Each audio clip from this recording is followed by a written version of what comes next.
Hey, everybody, this is Bob Cargill from Bob Cargill's Marketing Show. How are you? Hey, this is episode 130. I cannot believe it. 130 episodes have I recorded for my podcast. And you know what? It may be my 130th episode, but it's my first as as an interviewer of somebody for the second time on my podcast. So Wendy, you know, hit a grand slam, ding, ding, ding, ding, because you were the first of all the folks I've interviewed that I now am interviewing twice. So Wendy Pease, everybody, say hello to Wendy. Thank you. It's absolutely great to be here, and I'm honored to be the first guest to be second interviewed. Yeah, yeah, that's whatever we call it. That is it. I mean, literally, the first guest we interviewed for the second time on my podcast. So that's a milestone. It also, I guess, means I've done so many episodes that maybe I'll start interviewing some of my very special guests like yourself for a second time. But you have a big reason for being on this show, and I'll get to that in just a minute. I just want to say a few things, set the stage for anybody listening, watching.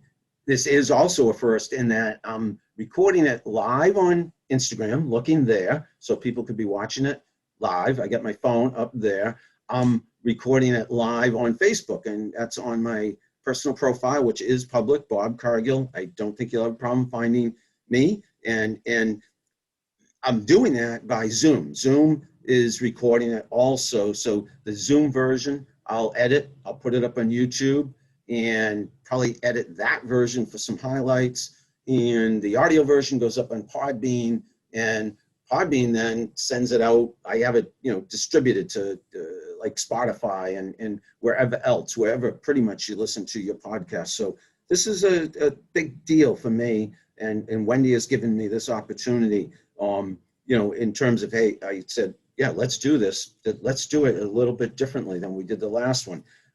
As I always do, I want to say a few things up front. It's Friday, June 11, 2021, as I record this. And most of the podcast, well, all of them in the last year or so, I've been saying, hey, we're in the middle of a pandemic, sad, difficult times. It has been sad, difficult times, and not to say it isn't still when we think about the pandemic and COVID-19, and we're sorry for anybody who's been affected by COVID-19, and certainly grieve for those who have been sick and have lost their lives over COVID-19. The good news is we're coming out of the pandemic slowly but surely, and this is a much better time, Friday, June 11, 2021, than it has been in over a year. So good for all of us. Let me segue into the business at hand. The business at hand is to talk to Wendy Pease. And Wendy has recently, I think you said April 13th, did I remember correctly? Absolutely right. The publishing April 13th, my lucky day. Wendy Pease is going to tell us all about herself, because I'm going to, if you don't mind, skip over the intro, formal intro, but intro you, if you will, as an author, as my neighbor down the street in Sudbury, and as the publisher, the writer of a published book, her first, The Language of Global Marketing, Translate Your Domestic Strategies into International Sales and Profits. And look at her, she's got a copy of it right there in color. I like that, because I'm looking at the PDF version, if you will, that you kindly sent over to me, and I've been reading, and I'm so impressed with it. And I'm going to ask you a bunch of questions, but before I ask you questions about the book, because I did not read your bio, I want you to tell people a little bit about yourself, your background, where it all began, Wendy. Please, the floor is yours. How you got from there to where you are now at the highest peak, although you're going to go even higher, I know, with first book of many, if that's your goal. But anyway, I got two more in the makings right now. See? I didn't even know that. Can't keep up with life as it is right now, but I got two more because I found that I really enjoyed the writing process and the whole getting the book to publication. You set such a high bar, Wendy. Go ahead, please. Tell people about yourself, if you don't mind. Okay, sure. Yeah, so I'm president and owner of Rapport International, and what we do is we connect people around the world by providing high quality written translation and spoken interpretation services. So if you need to communicate with somebody and you don't speak their language, you can come to us and we can help advise you on the best way to do it, whether you need telephone interpreting or multilingual chat, or whether you need your website done, or whether you need a live interpreter. So there's all different ways that you can communicate with people without speaking the language. And so I bought the company 17 years ago. We have been virtual since before the cloud. We made another acquisition of a company in Nebraska about 6 years ago. I've got an incredible team right now. I just love working with them. So we're having a ball, and we have a 100% satisfaction guarantee and a 100% on-time delivery rate. And I wrote the book because after years and years of hearing a lot of the same questions, I thought, you know, let me just put them all down on a piece of paper and give stories and explain how that is. And how do you go about even thinking about expanding internationally? And there's so many opportunities for companies, particularly now as we see how connected we are through COVID and through the internet. So I really wrote the book from my experience with running Rapport International and helping customers and trying to help more people get out there. Brilliant, Wendy. And you know, a lot of folks, myself included, want to be published authors of a book and know what a huge accomplishment it is. So kudos and congrats to you. And I imagine, based on what I've read so far, and I did skim the whole thing, but I am in the middle of reading it word for word.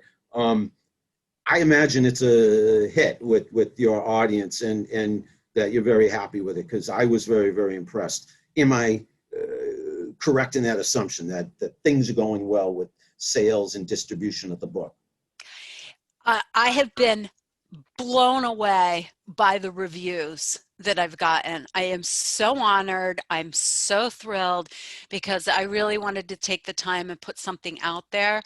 And I am surprised now how often I refer to the book when I'm talking to clients, and I'll say, oh, you know what? I covered that in the book. Let me send you a copy of it. And you can buy it on Amazon. It's for sale there, and Barnes and Noble and all the other places that you want to get it. So it's distributed widely. I'm appreciative for anybody that leaves a review, because like I said, I've got a couple of other books in the works, and so I like to know what the feedback is, honest feedback, so I can continue to improve. I've got a couple of professors that left early release reviews. I've got some well-known marketing people. And so I've just been really, really honored, and I'm really happy with how it turned out. And I'm so hard and so critical on myself that it feels good to put something out there like that and be proud about it. Well, that's why you're so successful, being you know, hard on yourself, critical of yourself, and you didn't know in introducing yourself, you know, you have an MBA from Dartmouth and graduated in 3 years from Penn State in foreign service. So you know, you again set high bar, probably starting with yourself. Yes. and Yes.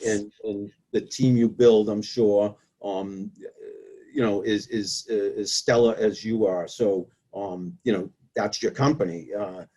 In turn, Rapport International, I'm sure your clients are very, very happy with what they get when they hire you. You know, I looked at the book again. I'm in the process of reading it, but I looked through the whole thing, and you know, you have case studies, and I'm going to ask you about a couple of those. You have lessons learned towards the end of the book. It's 19 chapters, if I counted correctly. It's close to 200 pages. If I'm, again, you know, approximate, you probably know exactly how many pages.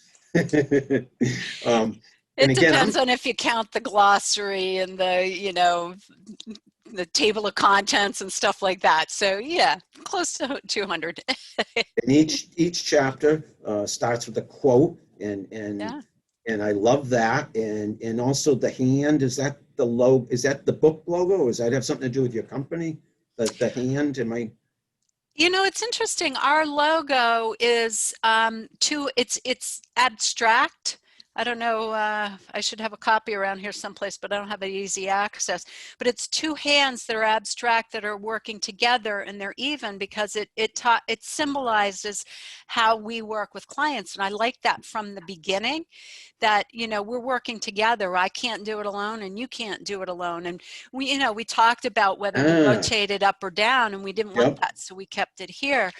I owned a company before I went to business school, and the logo was a handshake. And then when the graphic designer came out and they gave some options, it was funny because I was drawn to the hands and I liked the multicolor, and I had Hands, her yeah. darken some of this, so we had the black and brown skin in here too. And Love so that. I just, when the graphic designer came out with that, I was like, oh, I like that. And then I started putting together that a lot of the logos are hands, because I'm really people oriented, you know, Love and that. like helping people, and, you know, hand helping hand, and together we can. And, you know, Yeah. so all, you know, I'm all about connecting people, and you know, handshake, holding hands is all about that. You know, this show's a marketing show, Bob Cargill's marketing show, and what you just said is a key point for those who are interested in marketing. You know, you said you're all about connecting people, and I know that about you, personally and professionally. But folks, you know, the brand that Wendy puts out there is Rapport International, and Rapport, if I'm not incorrect, means, right, connections Yeah. and establishing, you know, relations with other people. It's a French word, yeah, building rapport. Yeah, it's not rapport, by the way. No. It's rapport, a French word. And it's And it, spelled Rapport, so that's why you were joking about it, because it ends yes, in a yes. T, but it's a silent T for the French word, right? And so your branding is spot on. And again, you know, the book thing that, you know, most entrepreneurs, again, aspire to writing a book. And I think you told me before we hit record, you're writing not just, you know, this one behind you now, you got plans to write a couple more, right?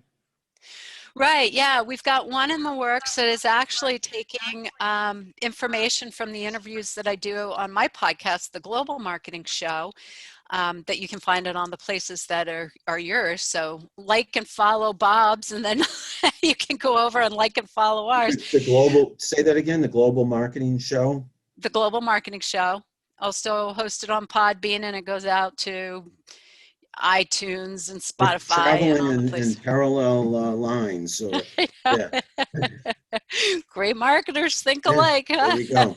And the coincidence of all coincidences is you're like a mile down the street, and I'm a Right. runner, and I run by your house an awful lot. I think I've Yeah. only seen you there once, maybe in the street out walking or something. But I know. yeah, I always look for you because I know we're on your loop.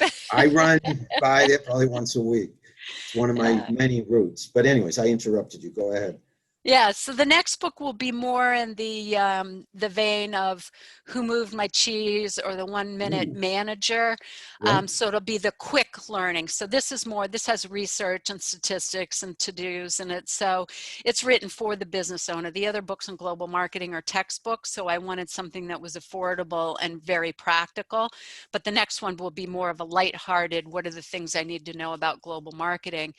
And then another one I'm working on with Scott Wild from HubSpot is about the customer experience. And so we're going to pull in his customer experience and then the global and wrap that together. So that's in very, very early stages. And you might know Hannah Pence from Sudbury. I don't think I do. No, Hannah well, Pence. Hannah Pence, she Okay. is co-writing the Who Moved My Cheese version of the Oh, book. look at you, Yeah. Wendy. And I said, you know, I did not know all of this, you know, that you set the bar high and you're just going to go higher and higher. And it's true. I mean, I see that in you. I mean, I think we only met a few years ago, and I saw that in Yeah. you right away. Well, Obviously, I'm knowing seeing the same with you. I mean, look at your road show. You got yeah, the podcast. You're doing the live stuff, which I haven't started yet. You had the live road show, which was a real hoot and a lot yes. of good information there. Then that darn pandemic had to happen, huh? I know, I Get in the know. way of But those live events. But you we're going do to be all the back. great posts. Yeah, thank I you. love That's how very you kind of do you. the walking ones and the talking. Yeah, I listen to them all the time. Very kind of you. And I do have the book in the works. You know that. I It's know. being edited right now, and we're going through some issues with regard to how to get it published. But 70,000 words.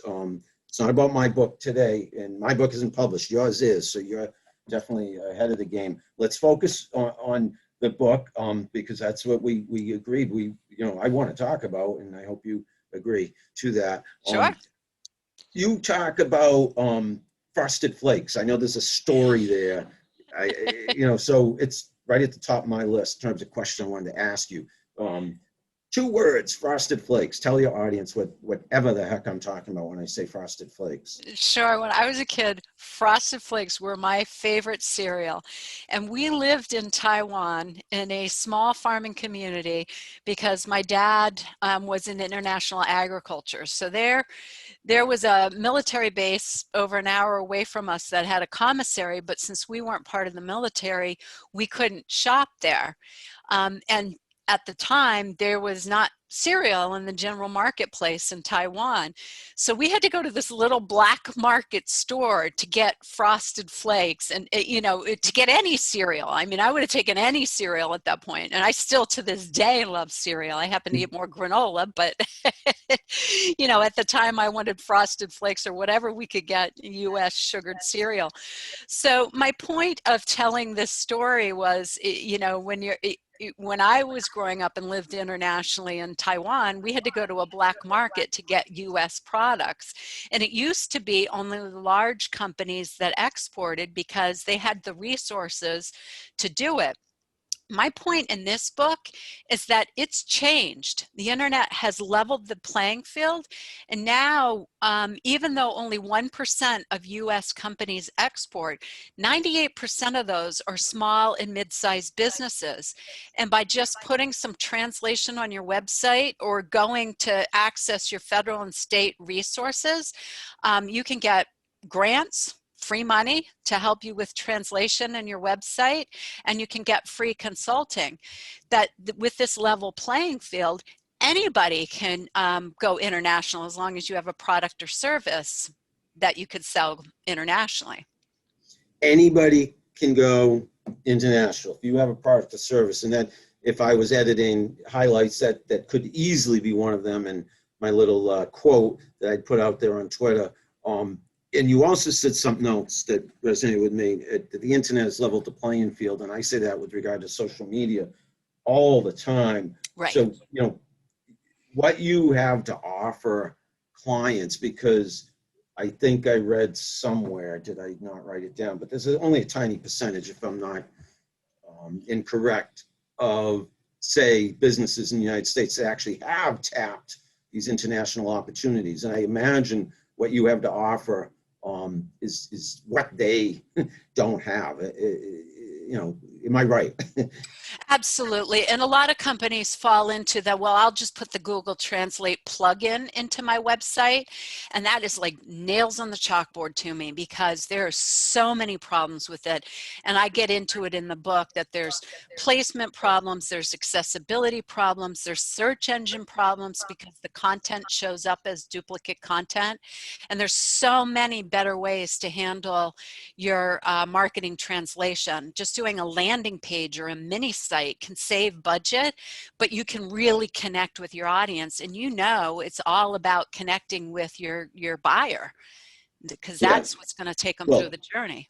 If you don't have an audience, you doesn't matter, what you got for a product or service. You have to connect with that audience. And clearly, like you said, the internet has leveled the playing field, and with social media, that what I do for my clients, and I know you provide that probably as well to some degree. There's no excuses really not to be going international as long as that audience is interested in your products and services. Right. What's the beginning steps, if you will, of going global? Let's say let's say I don't. So could I go global? Could I, I'm a, social media consultant, copywriter, et cetera, et cetera. What would the first step be that I would need to take? Not that it's about me, but Yeah, you're a good example. Okay, Yeah, good, you good. absolutely could go global. And where I would see your target market is that there's a lot of companies that want to come into the United States. The US is known as a very rich company with a lot of disposable income. Now, I get into the statistics in my book Yep. that there are some other countries that are growing fast and have higher disposable incomes that are really worthwhile for people from the US. But back to you, if you wanted to target those companies that wanted to come into the US, they're not used to marketing in the US style. Yep. US style, we're very kind of pompous and we put ourselves out there and we say we're the best because Yeah. that's kind of what we do. Whereas if you're German or Japanese, you're much more, particularly the German market, they're much more detailed. They focus much more on features. They think, Americans are kind of braggadocious, they don't pay attention as much to the detail. So if you think about a German company coming into the US, Americans are going to gloss over because Yep. they're looking for the benefits. So you could target by just taking your website and some of your social media, putting some subtitles on that in a foreign language, optimizing it for the keywords, you could attract the attention of the people who want to come into the US. Now you might say, why don't I just do it in English? Because even if people who are going to hire you can speak enough English to communicate with you to buy your services, they still want to buy from you in their native language because Yes. that's when they're putting their money on the line and they want to know that they can trust you. And as you say, or should I say, as he says in your book, you quote Nelson Mandela, something about if it's a language people can understand, you might, connect to the head, but if it's their language, you connect to the heart. How's oh that? My gosh, you are a good marketer. You are a good marketer because it's all about the heart. Yes, and I did my homework. I looked at those Yes. quotes that you shared at the beginning of each chapter, but you were, again, spot on with, the messaging. And also, again, we didn't plan this, that question. I had no idea. So someone like myself, multiply that times all the agencies and consultants who do what I do in this country. That could be just one. That's only a sliver, obviously, of the number of businesses, the industries that what you do could service. And imagine the possibilities. I'm sure you have. Oh, I do. Now you think about you. So all the agencies that are out there that could open their mind to companies coming into the US or helping their companies go external. So I spend a lot of time talking to creative agencies saying, look, think about your clients. And a lot of them will say, oh no, my clients aren't interested in that because they haven't asked for it. But as a creative agency, you want to be driving new ideas. And so if you bring to them the idea of, hey, you've got these products and services, you could be selling internationally. All what you've just done there is told them some new ideas. You've increased the potential to provide more work for them. You partner with an agency like ours, and then we can provide the translation, the keyword research, the advice on which countries to go on, how to get the resources, how to get the grants. I mean, if you've got clients that are interested in going international, I can connect you to the people in Massachusetts or New Hampshire or wherever you are. I see Wendy from Inspiring Decisions just joined. Good to see you. So I can connect you to people in every state that can provide grants to help you update your website and then do the translation for it. So it's such a no-brainer for creative. Yeah, clearly. If folks see me go put my hand up here, that's my phone is up above my laptop, and I'm waving to, and I don't know if I wave to Inspiring Decisions, but I'm going to right now. And that's what I'm doing. I'll wave on video rather than. Yeah, I'm trying to make it happen. I'm trying. Yeah, that's the real wave, but there's a little button you can hit. Right.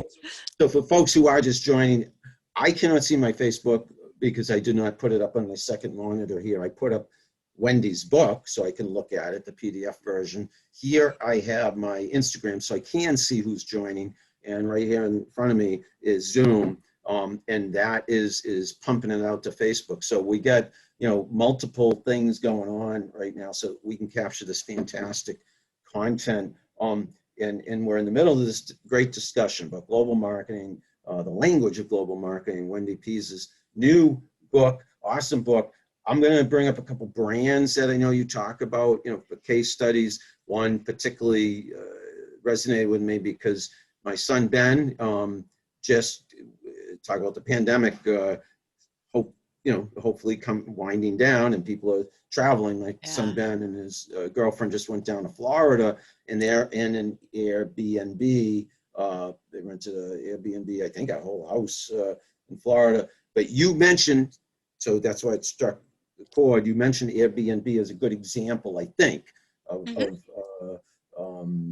international marketing. So can you talk about them if you don't mind, Airbnb, because they're in your book.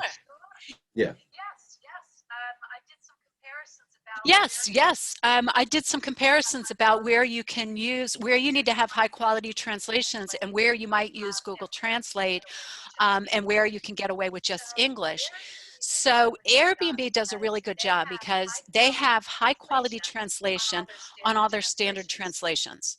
So if I want to rent my house, I can go in as an English speaker, look at their English platform, put how many bedrooms, how many bathrooms, what the amenities are, and that's going to be very, very clear.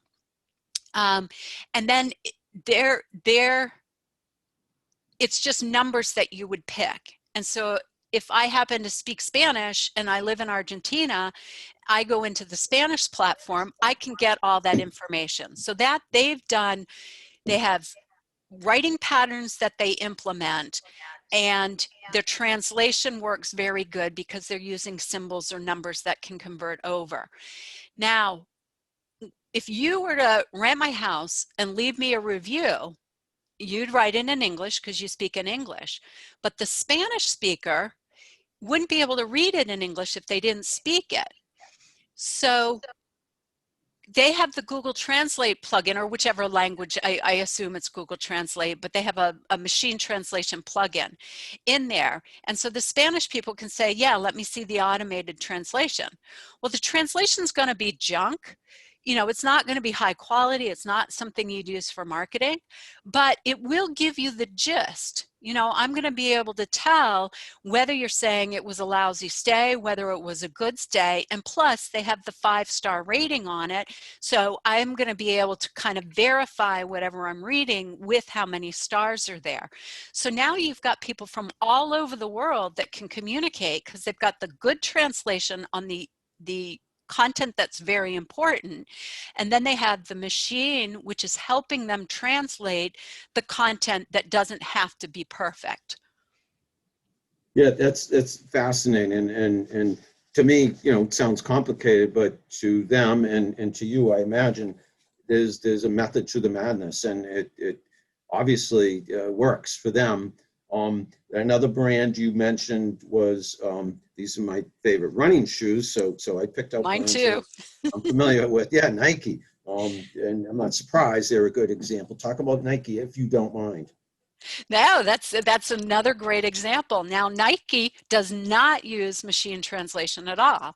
They're a consumer product that has to have high quality because, you ever price out some Nike shoes anyplace else in the world, they're way more expensive than they are here. And so they have to make sure that they're providing high quality translation, and they have to provide that it's culturally adapted for anybody that's visiting their website. So if I visit the Nike.com website here in the US, I'm going to get products that I'm interested, products that are very Americanized. I'll probably even get references to sports teams that are near me.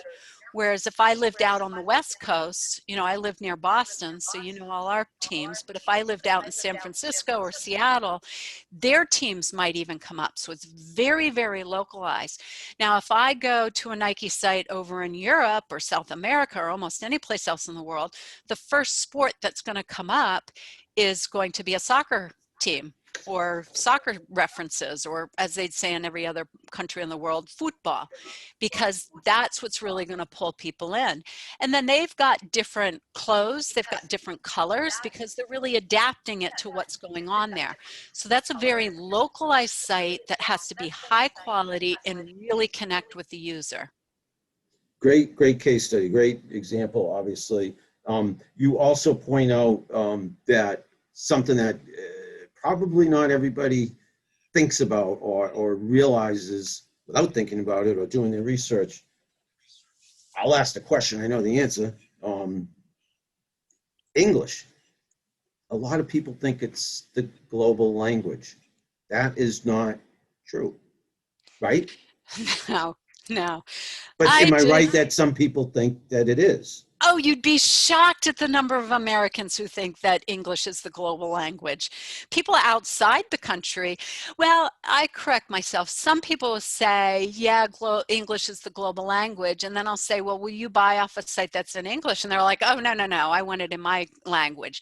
So where English is the global language is if you go to trade shows, you're very blessed if you speak English, because a lot of people will have rudimentary understanding of it. But if you really want to sell something, you really want to connect with your buyer, you have to do it in language. And there's all sorts of research from Gardner, from Common Sense Advisory, that talks about the importance of translating your marketing content. 90% of the people are going to spend more time on a site that's in their native language. 76, 72 in the 70s are more apt to buy, so more time, more buy, and then over half of them are willing to spend more money if you have translated content or in their native language. So how ironic that so many people mistakenly think English is the global language when it's actually a tiny percentage, right? Of Yeah. people in this world, like small percentage, correct? Tiny percentage? Yeah, I mean, if you count the bilingual speakers, you get to the numbers. But in the book, I have some pictures of the number of speakers of all the different languages. And I think what the key thing to remember is that there's about 7,000 languages in the world. Crazy number that I never would have thought without having read the book. And so tiny might be an exaggeration, but it's a smaller percentage than most people think that speak English or understand English throughout the world. But when you're thinking that you can't market in just one language or in English, I mean, there's more Chinese speakers, there's more native Spanish speakers. So if you're trying to think about which languages you translate into, there's about 10 languages that you want to use in marketing. And if you do a couple of dozen, you're talking to 75 to 80% of the world. Okay, I'll put you on the spot. Can you tell us what those 10 or so languages are? Could you name some of them? Oh yeah, Chinese, Spanish. Let me flip it open. Yeah, go ahead. I'll get them all in here. So English, Chinese, Spanish, Arabic, Portuguese, Indonesian. Indonesia is a real good country to export now too. That's become really popular. French, Japanese, Russian, and German. This is the top 10 languages on the internet. Now, if current research that came out that I read after the book was that it used to be English was way more the dominant language on the internet. But what they're finding is on the internet, most of the websites is launched in English, but now as more local people are getting websites, they're doing it in their native language. So the percentage of English language websites is actually dropping as the proliferation of websites in other languages is rising. Fascinating. A couple more questions, then we're going to wind things down, Wendy, if you don't mind. I think both you and I have hard stops coming up. But I wanted to ask you, just get a few more quick questions in there, and also mention on Instagram. Again, I can't see my Facebook page to see if people are asking questions there, but I don't see Inspiring. any questions. I'm watching. Oh, awesome. I Inspiring see Melissa decisions. Pond is on there. Hi, Melissa. How are you? Thank you, Wendy, for monitoring the Facebook for me. And I know Melissa. Great to see you, Melissa. And congratulations on your recent election. Yeah, she was just elected an official in a neighboring town. Town official. Congratulations, Melissa. Inspiring Decisions says this is a priceless resource on Instagram. I assume they are talking about the book or maybe this conversation. But yeah, the book, the more I learn, I mean, listen, frankly, Wendy, this is not, obviously anywhere near my area of expertise, but I am in marketing and I'm a creative person. I write, I provide social media, I consult on strategy. And yeah, top of mind now is me saying to clients, have you looked at Rapport International and considered, translating domestic strategies into international sales? Because it seems to me like there's, a mountain of opportunities here. And I think you've explained why the opportunity is so huge, but you want to expound on that? Why, the opportunity is only going to get greater as we go forward? Oh, absolutely. Absolutely. There's something called an accidental exporter that's happening more and more, is that people who are astute marketers and paying attention, if they're looking at their analytics, they can see what countries people are coming in from. And we've had clients call us up and say, I'm getting visitors from Germany. I'm thinking if I do a little translation on my website, it'll increase. We had another client, customer that said they noticed that every time they made posts in Spanish on their social media or they post a blog, they saw the number of inquiries for their services go up. So there's a direct correlation. And so if you pay attention to where that's coming from and then just add it in, you'll be able to increase your business. And back to the statistics show that companies that export have higher revenues, higher profits, higher valuations, they pay higher wages, and their IP is worth more, and they've got a more defensible business in their home market. Because when things tank in one country, they could be skyrocketing in another. Diversified, and you have a multitude of opportunities. Companies that export, that's the way to go. I mean, if you don't know how to make it happen, you should be talking to Wendy Pease and Rapport International. There was also something else I wanted to mention about your book. I thought it was, hey, I might learn, working on my book, finishing up, something I haven't done yet. Maybe I could borrow this idea from you or not. It'd be a lot of extra work for me now that I think I'm done my book. But all that aside, you have action items, and I was very, very impressed. In other words, to me, and you mentioned earlier something about professors or, gave you a good review, a great review. Your book is like a textbook. I mean, could you see this being used as a textbook? Because you have action items. You could make this a whole curriculum.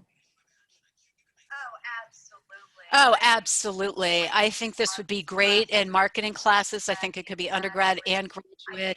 I think it could be in global business, entrepreneur, and I think it could be in communications. It covers all those areas. So it has to be professors who are open to global and how to target those markets. I teach marketing at the university level, and we absolutely talk about some of this, Wendy. We don't, dive deep into this. I would think this would be an entire course, an entire curriculum, international marketing, global marketing. What's your best marketing advice for people in general? Is there something top of mind that you want to share right now? Best marketing advice?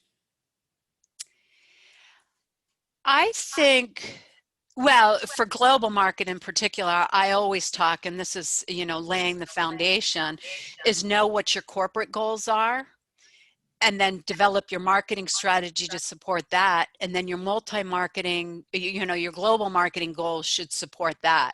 So I always say start with a strategy. And I don't know how many people start with tactics.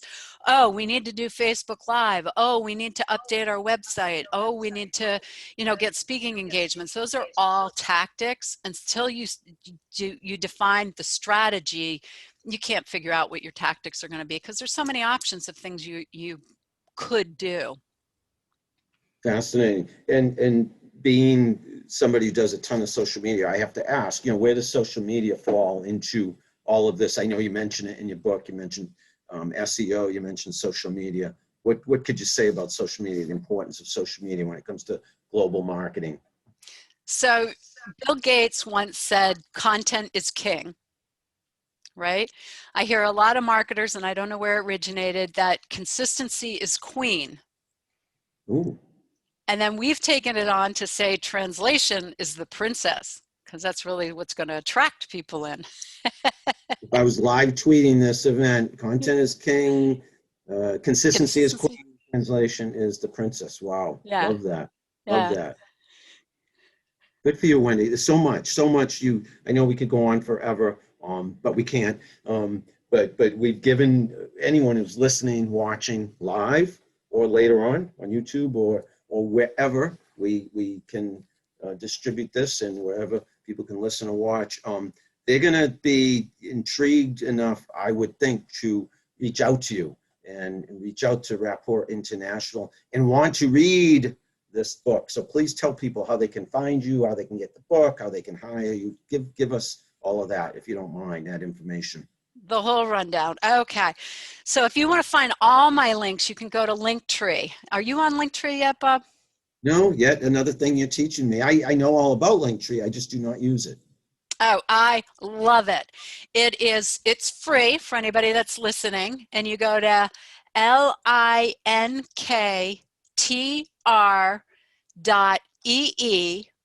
And if you go / and put my name in there, Wendy Pease, WENDY, P as in Peter, here's the spelling of, EASE. here's the spelling of Wendy's name, my little homemade sign right there. Oh, yeah. So if you have the visual podcast, it might not be there. So if you go to Linktree / Wendy Pease, you can get all my links. And so you can download a couple free chapters of the book. You can go to wendypease.com that has my background information, what I speak about, and it has a link. Linktree has a link to our company site, which is Rapport Translations.com. You can go there and you can request an appointment with me if you have something that you want, if you want to take your company global and have questions. I'm happy to talk to you about that. And I am all over social media. I spend a lot of time there. I learned so much. I'm in Clubhouse, Wendy Pease. You can follow me there. And so we're always posting stuff on social media about funny translation, cultural adaptation, words that are untranslatable. So we have a lot of fun on social media. Well, because you're fun people and really, really smart people, Wendy. I've learned so much from you, not least being Linktree. Hey, I know all about Linktree. I just am using it. I should use it. It's so easy. Yeah, I know. So easy. I should put action items in my book that I am just about finished. Maybe I will. That was the publisher recommended that for me, and nice. I really liked it. Yeah. No, I love the setup, the way the book's laid out. So you and your team did a great job. And I need to go global. Hey, Bob Cargill International sounds good to me. It does. It does. I can make that happen. Well, I'll introduce you to some networking groups, softlandpartners.com, wow. And there's some more. But that would be the place that I'd start, because they've got 20 meetups around the globe with people that are really sharing resources on helping companies go international. You are an invaluable resource. And again, listeners, people on Instagram, people on Facebook, people who see this later on YouTube, listen to it as a podcast. Wendy Pease, you need to read her book, The Language of Global Marketing.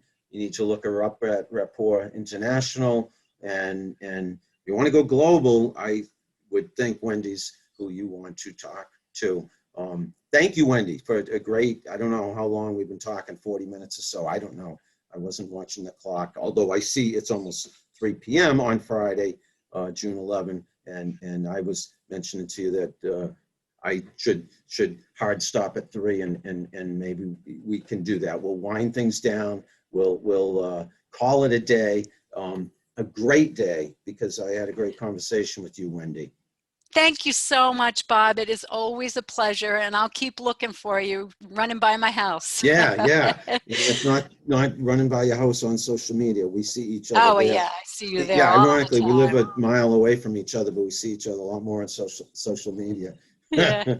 Hey, thank you for being my guest, Wendy Pease, on episode 130 of Bob Cargill's Marketing Show. And Wendy, yes, the first guest to be interviewed twice on my podcast. Yay. I'm so glad we had the chance to talk today. Anyone on Instagram, thank you for listening. Anyone on Facebook, thank you for being there. And Wendy, thank you for being here today. Thanks, everybody. I'll be back with you in the near future with another episode of Bob Cargill's Marketing Show. Until then, hope you're all happy, healthy, safe, and sound, and we'll talk to you. We'll see you soon. Thanks, everybody. All right. Thank you. Thanks, Wendy. Okay. Bye-bye.